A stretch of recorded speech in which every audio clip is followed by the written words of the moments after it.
Hello lovelies, I'm Christina and today I'm giving you my June wrap-up.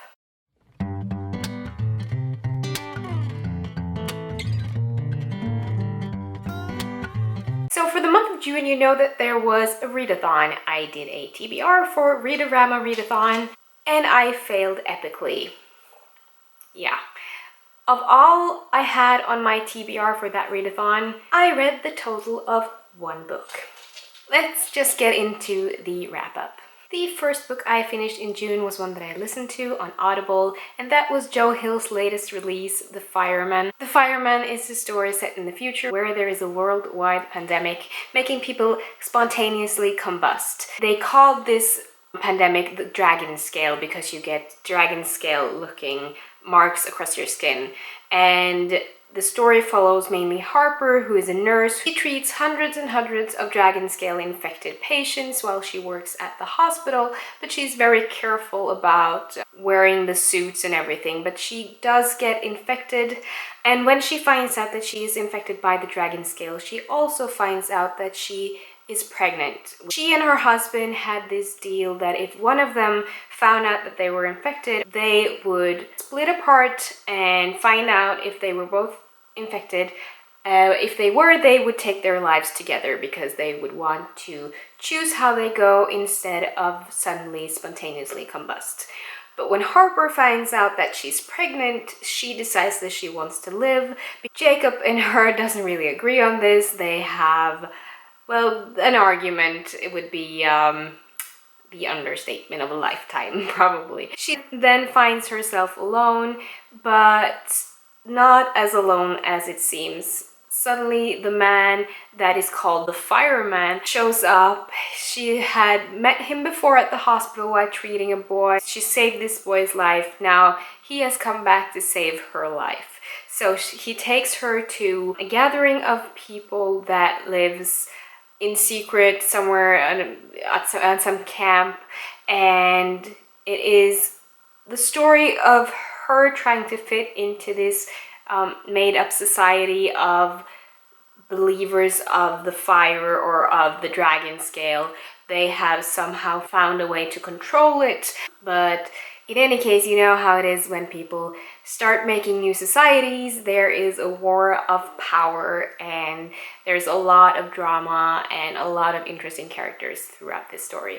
I will probably do a full review of The Fireman pretty soon, but I can tell you right now that it was just a splendid read. Joe Hill really is his father's son. I'm in love with his writing and his character building, and I ended up giving it a 5 out of 5 stars. The next book that I read in June was the one book that I managed to finish during the Readarama Readathon. The one. I even vlogged during the readathon, and still I only finished one book. I'm so disappointed. But the one book that I did finish was The Bloody Chamber and Other Stories by Angela Carter.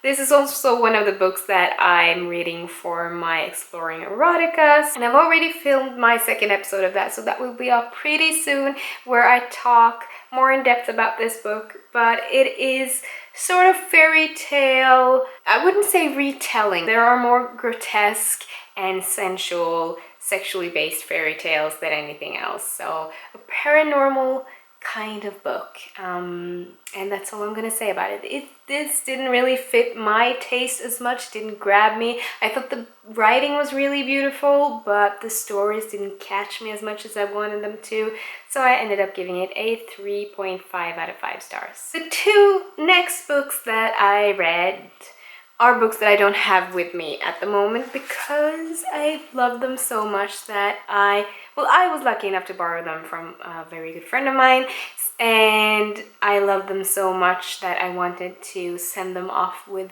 my best friend because I think that she would benefit from them as well. So my friend agreed to lend them on. It's a paid forward kind of thing. So I don't have them with me, but both of these books are non-fiction books, and they are both by Alan Watts. If you do not know who Alan Watts is, and you are interested in meditation and self-discovering and life, and in general curious about philosophy and about how we as people function and the society functions, and you want a bit of a different look on it, I would definitely suggest that you do check Alan Watts's work out. You can search him up here on YouTube. There is a lot of his lectures or just snippets of them lying around on YouTube that you could watch or listen to, and they are fabulous. And if you like that, I would definitely recommend that you go more into depth and check out his other works. There are audiobooks, one that I'm listening to right now actually, and there are written books as well. The first one was a book on the taboo against knowing who you are, and this one is going really in depth about humans, about emotions, about how we are connected to the universe, and it was really interesting. The second one I read was Still the Mind, an Introduction to Meditation.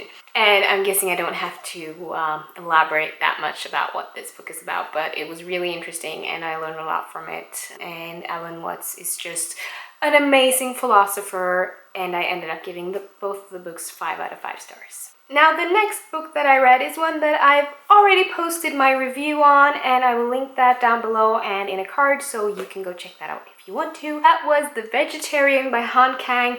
This was the Man Booker International Prize winner for 2016. It is a story about a woman in South Korea that decides to go vegetarian, or she actually goes vegan after having recurring nightmares. And it is a story split in 3 parts, told by her husband, by her brother-in-law, and her sister. So never totally from her perspective. We do get some snippets of it from the dreams that she has throughout these 3 parts of the book, but other than that, it goes completely from perspectives of other people. And I really enjoyed this. I thought it was beautifully written and very interesting. And if you want to know more about what my thoughts and more about the story, you can go check my full review of it. But I ended up giving this a 5 out of 5 stars. The next book that I read on my Kindle, and it is one that I've been meaning to read for a really long time. I read The Murder Complex by Lindsay Cummings when I was traveling in the US last spring, and I really enjoyed it. And I had decided to pick up the Death Code right after my trip, but that didn't happen and I sort of forgot about it, and then it came back to me, so now I have finally read it and I must say that I really enjoyed it. I did enjoy the first book a little more than this. I think I ended up giving the first one a 4, either a 4 or 4.5. But I ended up giving the Death Code a 3.5 out of 5 stars. Didn't catch me as much as the Murder Complex did, but I still really enjoyed it, and I think that Lindsay Cummings is an extraordinary writer, and I highly recommend her work. And I'm looking very forward to reading Zenith now, and I have to say congratulations to both Lindsay and to Sasha for becoming #1 New York Times selling authors. The next book that I read is a graphic novel, and that is Through the Woods by Emily Carroll. This is one that's been going around BookTube a lot, and I can see why. It is a beautiful read. It has really dark but gorgeous artwork, and it has this really eerie horror feeling. It is dark fairy tales, really creepy, sort of reminds you of what it is to be a child reading horror stories to each other. I really enjoyed this. I didn't love it as much as I hoped to. Could be because of the hype, could be that I had too high expectations maybe, but I still ended up giving it a 4 out of 5 stars. And the last book of June for me was another book I listened to on Audible, and that is End of Watch by Stephen King. End of Watch is the 3rd and final book in the Bill Hodges trilogy. I've had reviews for both Mr. Mercedes and Finders Keepers. I will do a full review of End of Watch as well. End of Watch is probably my least favorite of the 3 so far. I really enjoyed it. I thought it was really good, but I just think the thing got a little out of hand and I thought that the whole thing was resolved very quickly at the end. It almost seemed kind of rushed. That being said, I really enjoy the characters and I really enjoy the writing, and Will Patton that narrates the audiobooks is amazing. He did a really good job, but I'm sorry, it's the least favorite so far of the Bill Hodges trilogy, and I ended up giving it a 3.5 out of 5 stars. So, there you have it. Well, there you have some of them. There's not much to show off here. A lot of audiobooks, some Kindle, and some that I don't have with me. But it was a good reading month. I'm really happy about all the reading that I got done, and I can't wait to get some more reading done during my vacation in July. Let me know down below if you have read any of these books or if you have any thoughts on them, and I will also like to hear what your favorite read of June was. Thank you so much for watching. Don't forget to hit that subscribe button if you haven't already, and give it a thumbs up if you liked it, and I will see you in my next video soon. Goodbye!